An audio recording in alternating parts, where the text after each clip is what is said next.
The Walt Disney Company has made drastic changes to their disability access service, with many people questioning why they didn't just match their competitors. As videos piled up online teaching people how to abuse the system, it appears that Disney might have made the right call, as rumors are abounding that Disneyland lines have shortened since DAS changed. Let's talk about whether Disney made the right call right here on That Park Place.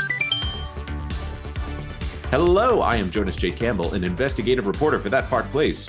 And here with me is a man who has his finger on the pulse of the Walt Disney Company. Vash, is it alive?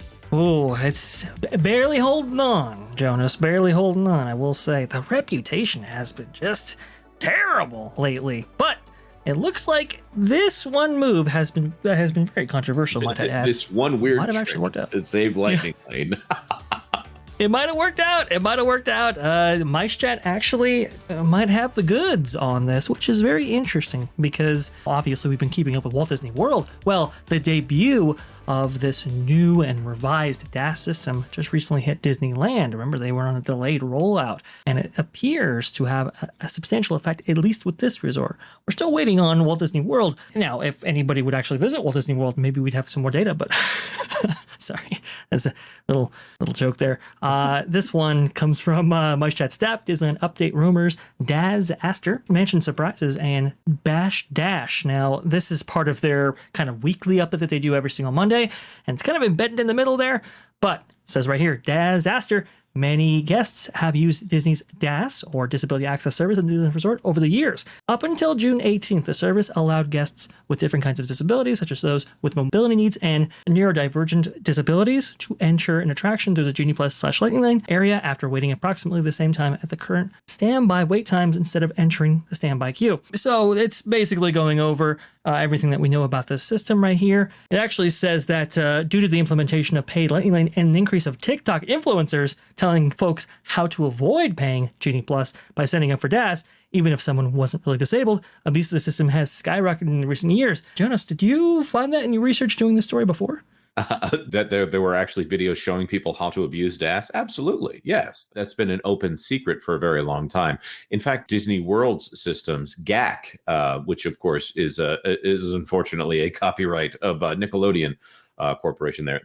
I forget the name that GAC stood for there, but the problem with that card, I believe. Yeah. The problem with that system was that people ended up renting themselves out after they qualified for GAC. And this is another reason that third-party tours have been banned, because people that know how to abuse the system or got technically through the system, disabled people were literally renting themselves out. So GAC went away for a while until it was replaced with DAS.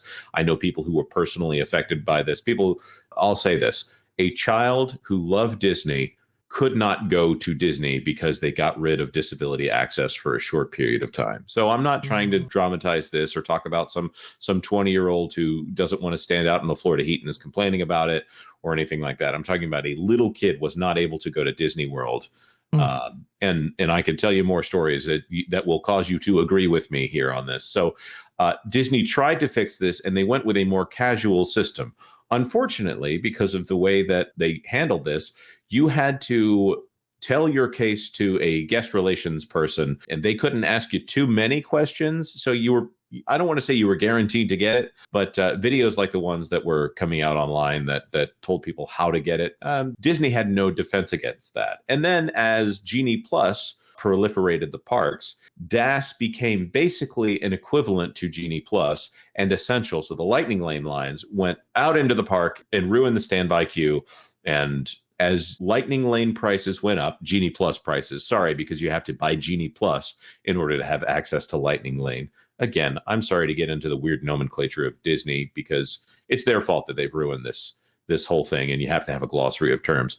As Genie Plus prices went up, DAS requests would go up commensurately in some level. I want to say a 300% jump in disability access service usage. So Disney had the feeling that this was abuse of the system. And, when you have a system like the one that Disney set up, you couldn't really go and say, hey, could you confirm to me if you're actually disabled? That's not something that they could do based on the system that they had then.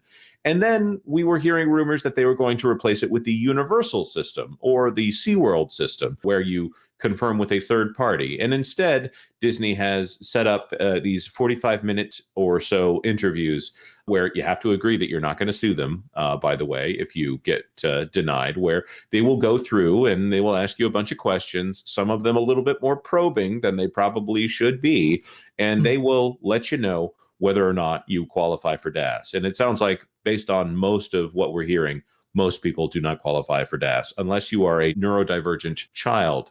And based off of the things that we're seeing on the website and the stories that we've heard from people who have been through this process, they were telling people to practice standing in line at home and consider buying Genie Plus. Terrible. Terrible. It's such a bad horrible. Oh, it's just been a horrible exercise in attempting to manage a system that used to be free or included at least with your ticket price and now is paid for. And then there's maybe abuse to get around that system, which is really unfortunate. Now you can see the effects of some of that here, but you were talking about your story that you were relaying about the little boy who couldn't go to Disney. Well, apparently that's been happening more and more at Disneyland as well, and it's consistent with what we've heard from those interviews. So in addition, guest relations is no longer responsible for administering DAS passes at Disneyland and Walt Disney World. At Disneyland, your two options to obtain a DAS are to get a pre-qualified at home via virtual screening process, or wait in the long line at Disneyland Resort at a converted ticket booth on the harbor side of the Esplanade. The line to register for DAS in the morning is massive, with waits often exceeding 1 hour. And as you can imagine, the program changes are causing uproar because the majority of folks applying for DAS access are being turned away. And you can see that line. That's the image on your screen that you're seeing right there. However, there might be a silver lining. Overall standby wait times for nearly every attraction have dropped. With fewer people in the lightning lanes, standby is moving quicker nearly across the board. And I will say, that looks not too bad. Guardians of the Galaxy is up there. Toy Story Midway Mania is up there, but everything else is pretty approachable, I must say. 45 minutes for, Incredicoaster, Soaring Around the World, 30 minutes. Pretty good. Not going to lie. The standby lines may look longer at many attractions because more people are now using them than the lightning lanes, but they are also moving much quicker. Here are some photos and screenshots from early Friday afternoon. As you can see right here, Big Thunder. You can also see Pirates of the Caribbean outdoors. And here's some pictures from around the park via the Disneyland app that has all the wait times listed. And you can see there are a couple of attractions that you can actually use to determine whether or not it's really busy. If you see Matterhorn at 30 minutes, that's pretty good right there. I'm not going to lie. If you see that less than 45, I would say that's a pretty good day. Star Tours, 10 minutes. Again, pretty good. And Space Mountain, I think. Oh, yes, absolutely. 45 minutes right there for Space Mountain. That's huge. That's much better than what previously existed, especially at this time of the year, around June. Big Thunder 35, Pirates of the Caribbean 20, Indiana Jones 35, and Rise of Resistance 50. So those are some pretty good wait times. They go on. The difference is a bit less noticeable at California Adventure due to its lack of attraction capacity. But even at DCA, waits are shorter, especially for the big rides like Radiator Springs Racers, which could easily reach 2 to 3 hours in the past and hovered around 1+ hour for most of the week. And you can kind of see those times right there. This is, it could have been worse. I will say, Jonas. Yeah, I'm going to say this. I don't think that there should be more than an hour and a half wait for an attraction at a theme park. That's just my personal, maybe it's a jaded opinion, maybe it's a native Floridian opinion here, but if there's more than an hour wait for a ride, I'm inclined not to go get into that line just because time is at a premium.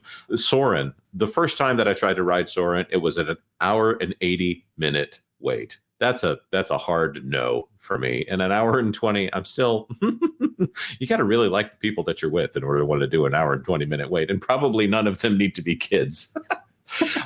Well, it's a long time. And look, if the abuse of some of these systems or the suspected abuse or enhanced proliferation of some of these systems is affecting standby to that degree, then maybe this is a change that needs to be made. And hopefully it can help the vast majority of people who need or otherwise don't need the system. Maybe it's a win all around. But it still remains to be seen whether or not these changes, I mean, even though there's correlation, does that necessarily equal causation? I'm not sure. We need more data on this. We know it was going to be a light summer going into this. This is why Disneyland activated those summer ticket deals. They've also closed off all the magic keys, at least in terms of sales. And those blackout dates are now in effect. So we need more data on this, but at least initially, things look good, at least at Disney Resort. Right. So then this is the question. Did Disney make the quote unquote right call here by changing DAS?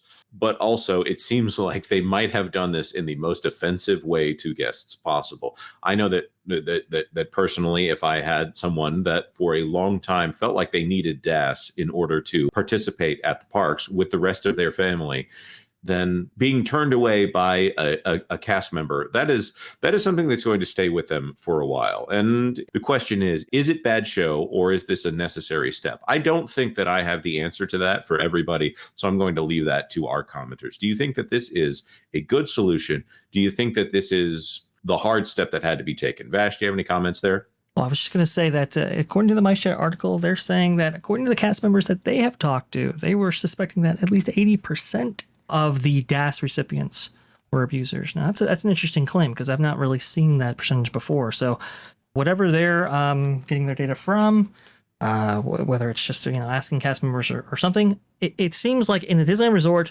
because there are so many annual pass holders or regular visitors, maybe something needed to be done. Was it this? Go ahead and let us know in the comments because I'm actually not sure. Yeah, it's such a devil's bargain here.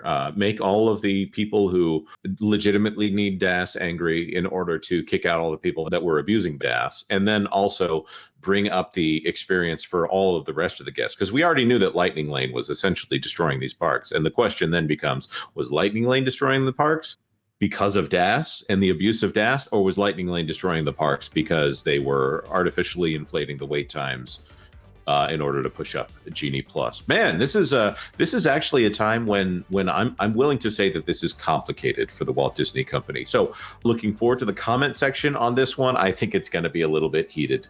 Of course, like this video if you appreciate that these discussions are happening. Be sure to go check out that micechat article. We're going to try to link it in the description down below. And of course, consider subscribing to That Park Plays for all the news that should be fun.